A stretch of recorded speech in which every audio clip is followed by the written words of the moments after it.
The narrative was always a lie, as it is with many of these people who end up being killed in police shootings. The narrative is often a lie. They tell us that Breonna Taylor was sleeping in her bed. She was an emergency medical technician or a nurse. The cops kicked the door in while she was sleeping and just shot her in cold blood. Then we learned that wasn't true.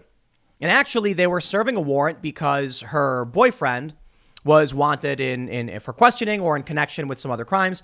And then they said, well, they still fired at them, storming the door down in a no-knock raid.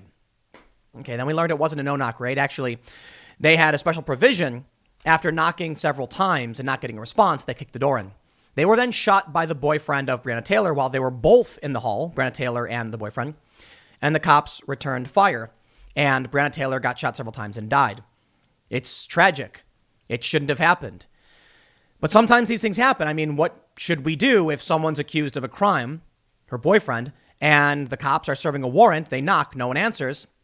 Then they storm in. This guy shot these people who he didn't know were police. The police said they announced themselves. It's still a serious challenge because, innocent until proven guilty. I don't like the idea of the cops kicking my door in and me not knowing who they are. And apparently they tried to go after Kenneth Walker, I believe his name is, and they failed because you have a right to defend yourself in your home. Anyway, now we know that, the story is actually much worse. Well, there were some leaked documents recently that showed that Breonna Taylor wasn't just some innocent woman whose boyfriend was wrongly targeted. In fact, documents that have been released show that there was reason to investigate her. And, the series of events that had unfolded as the police were serving a warrant were unfortunate, but this was not an innocent person just sleeping in their bed who was killed. This was somebody who was still presumably innocent, because innocent until proven guilty, who was killed in a shootout with police and who was wanted for questioning in relation to drug charges. Let me just read you the story so you have the general understanding. Cops released photos that were tagged partners in crime from Breonna Taylor's boyfriend's phone that show them both holding gun believed to be the one he used to fire at police, as messages also suggest he was selling drugs. The Louisville Metro Police Department has released the contents of its internal investigation following the death of Breonna Taylor, including photos of her brandishing guns and text messages that indicate her boyfriend, Kenneth Walker, sold drugs. So let me just say it right there. Why was there a warrant being served at Breonna Taylor's home? Because that's where Kenneth Walker was, and they believed he was selling drugs. It's that simple. It wasn't an incorrect warrant. It wasn't a no-knock warrant.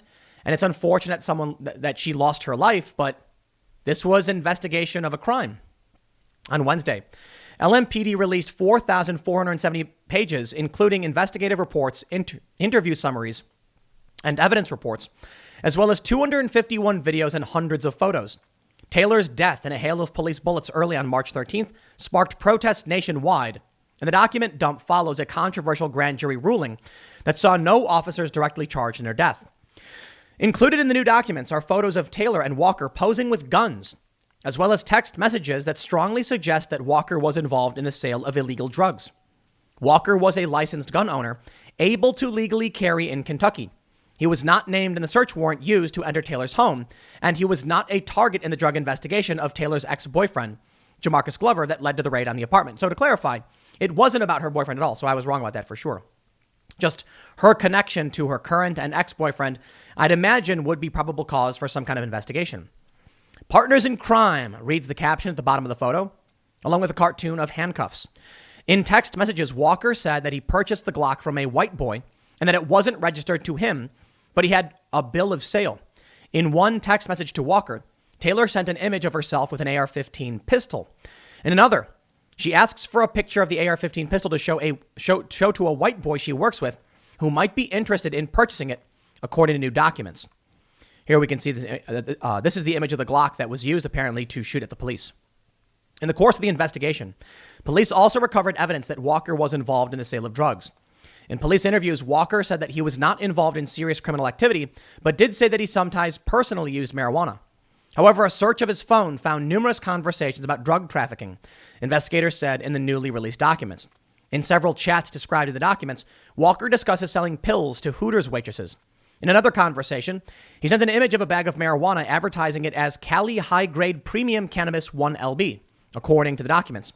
In other messages, Walker offered to sell half ounces for 25 or 2 zips, slang for ounces, for 260, the documents state.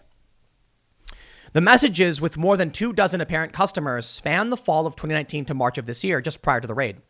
In another group chat, Walker discussed robbing someone.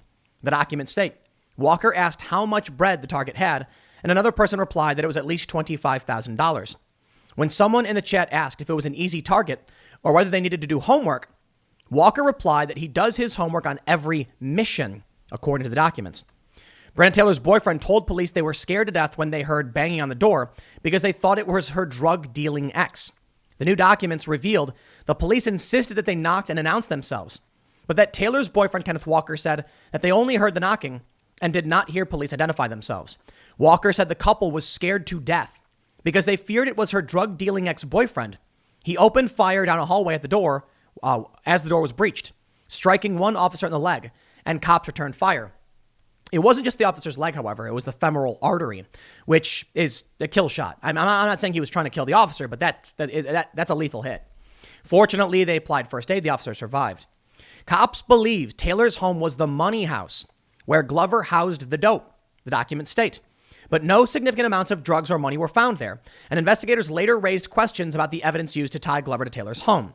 Sure, it seems like they reasonably believed that she may be storing things for her ex-boyfriend. Maybe they didn't realize she was dating somebody else. And we can see from her boyfriend, the document suggests that he wasn't up to any good either.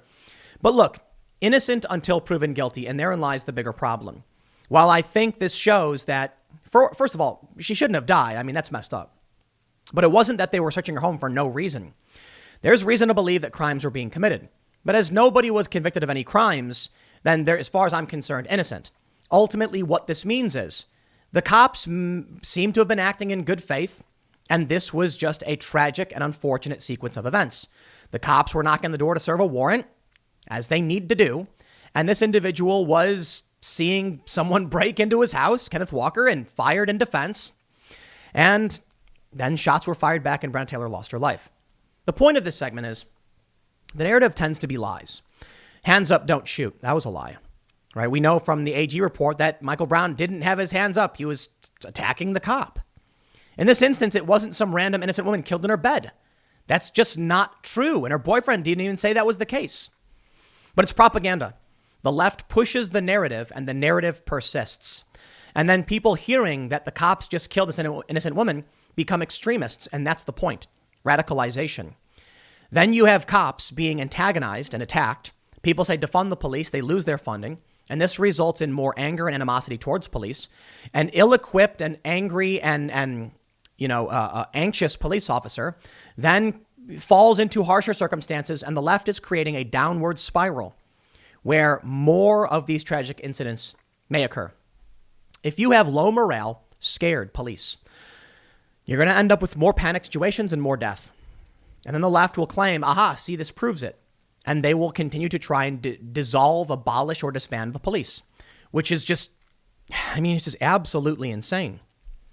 They say Taylor's name came up in the drug case, at least in part because she had posted bail a few times from 2017 to January 2020 to Glover and another defendant, Daryl Forrest, in amounts that went as high as $5,000, according to the police files released Wednesday. Taylor's apartment was considered a soft target by police conducting the raid, and they believed she was home alone. Walker, a licensed gun owner, was not expected to be there, and as a relationship with Taylor appears to have been unknown to police. The documents revealed the cops executing the raid decided to knock and announce themselves, despite having a no-knock warrant. Not true. That's not true, Daily Mail. You are wrong on that one.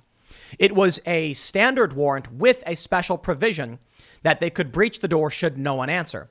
A no-knock warrant means specifically they run in, smash the door down, and storm in the building. They announce themselves. At least they say they do. Innocent until proven guilty. I can only take them at their word. Walker, believing it was an intruder, fired at the officers, prompting them to return fire and kill Taylor. He was charged with attempted murder. However, the charges were later dropped. Walker has maintained the officers did not identify themselves as police when they arrived at the apartment. I believe him. I believe he didn't hear them, to put it better. Because I don't think he would have shot at cops if he knew it was police. He probably would have backed off. The problem with this is, what if some criminal just yells police? I mean, they're a criminal. They're trying to hurt you. What do? Criminals probably know they can say this. In fact, when it comes to con artists, they know authority is one of the most powerful tools in, getting what they want. And they can straight up tell you that they're a cop because they don't care about the consequences. They're committing crimes. This is probably why Walker ultimately was not facing any serious charges. Or I should say that the charges were dropped because a reasonable person would defend their home in this circumstance. The point I want to make with this, don't believe the leftist propaganda. I'm not here to say that it was her fault or to defend the police. Not at all. I'm saying from the facts we have, from CNN's reporting, in other segments, it was just a tragic and unfortunate turn of events. And there's real reason they were investigating this individual. Maybe it wasn't good enough, sure. What do? I think reform is the solution, but I'm not going to pretend to know what the actual reform would be, because I don't think I'm smart enough and know what these cops go through or what homeowners should be able to do in the event of some kind of, some person storming into your house. But I'll leave it there. Next segment's coming up in a few minutes. Stick around and I will see you all shortly.